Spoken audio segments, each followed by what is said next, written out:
Grommash plays a big role in the new expansion, so we're like, dude, we've got to do, big orc. People will love seeing this thing. The thing that I'm really excited about is giving the audience and our fans a chance to see what an orc would look like up close. And if it looks like this thing's alive and engaging you, then we've achieved our goal. This is an awesome character. Every time we do one of these projects for Blizzard, when we're done, we're just so proud of it. This is a sculptor's dream.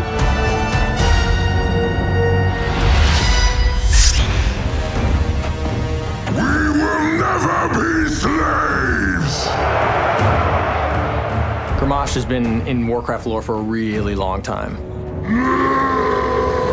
So it's important we make the statue really epic.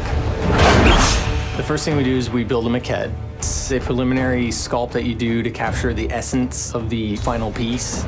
Typically they're rough, but sometimes they're fully finished, like in the case of Grommash. We decided to use the maquette that I made because there is that spot that you can stand where he's screaming right in your face.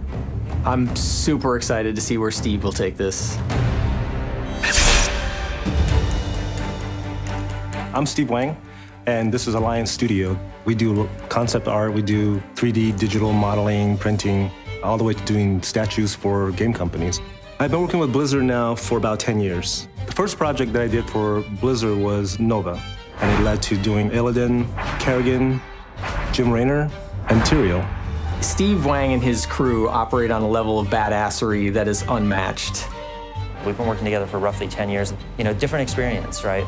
Same level of commitment to quality, but now he's got this full-fledged studio, some of the best craftsmen in the world, right?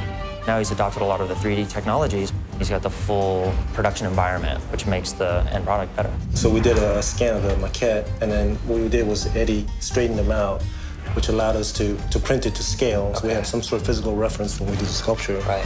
From here, we're going to build the armature, right. The sculpture armature. How long do you think the build process is going to be for this? We're scheduling basically 4 months. It'll take us the next couple of weeks to engineer out the armature and build it. Okay. And then we'll start sculpting in about 2 weeks. Yeah, dude, that's epic. It's going to be epic. So today we're taking a look at the Hellscream armature, right? The full-size, the life-size version of it, and basically getting an understanding of its scale and height. We've designed the armature in CAD, and we have all the pieces cut out and scaled properly, and we've welded it. This is a really good representation of what we're going to be building. I just don't want it to feel too small, right? Like at first I was just like, oh, is he small? Right? Because he's hunched over and we're seeing only a skeleton, we're not seeing the full mass. I want him to command that level of presence, try and not get lost in the crowd. And I think a lot of people also use these as meetup places, right? Looking at this, I could imagine us raising it just a little bit more, just to make it a little bit more impressive. Yeah, that to me feels more in that sweet spot. The thing about Steve that's always impressed me, he creates these beautiful sculptures, and I come in and I'm like, hey, we need to elongate this, and I'm waiting for him to go, my beautiful sculpture, you want me to what? He immediately will take his knife and scratch across the surface of this almost final sculpture and be like, well, I'll have to cut it here. And he's just so professional about that. He just understands that to get the best result, you don't make excuses, you go right after it. Having worked with Nick now for 10 years, knowing his taste and knowing he's so focused on the minutest detail, we know what we're in for. It's going to be a real challenge, but it's going to be a lot of fun.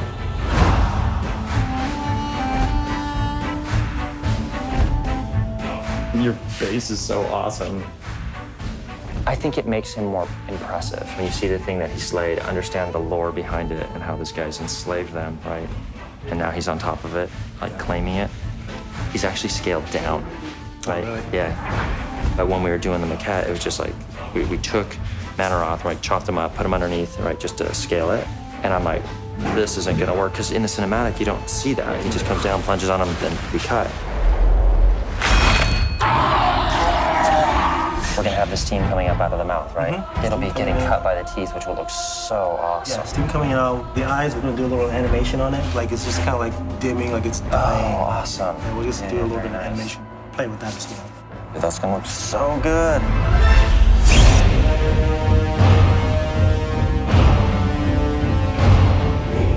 With a project like this, because there's so many elements, there's armor pieces, there's an axe that he holds. Once we get those pieces sculpted, molded, we can take these actual pieces and start putting it on. It's all just kind of a matter of juggling the time. You plan everything out so they kind of meet up at a certain point, timing-wise, so you can sort of move forward and be productive.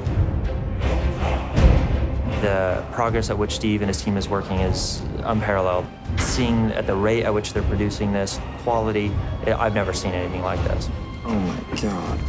There's a story behind every piece of armor, every piece of costuming, the aging of it tells a story. I hope the fans of World of Warcraft can come up and see all the little stories on this character. I think that's going to be really awesome. So nice. Yes.